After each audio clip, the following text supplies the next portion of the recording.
ಎಂದು ಈ ಮೂಲಕ ಪ್ರತಿಜ್ಞೆ ಸ್ವೀಕರಿಸುತ್ತೇವೆ.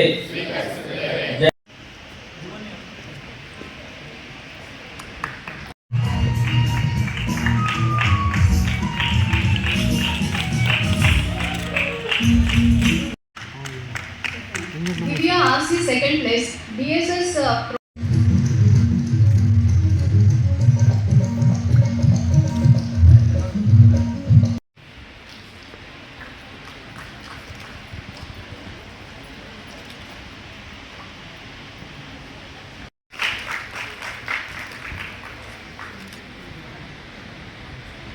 ಮಾಡಿದ್ದಾರೆ, ತಿಳ್ಕೊಂಡೇ ಓಟ್ ಹಾಕಿ.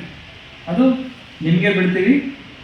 ಪ್ಲಸ್ ಪ್ರಕ್ರಿಯೆಯಲ್ಲಿ ಕಂಟಿನ್ಯೂಸ್ ಆಗಿ ಪಾಲ್ಗೊಳ್ಬೇಕು ಅಂತ ರಿಕ್ವೆಸ್ಟ್ ಮಾಡ್ತಾ ಎಲ್ಲ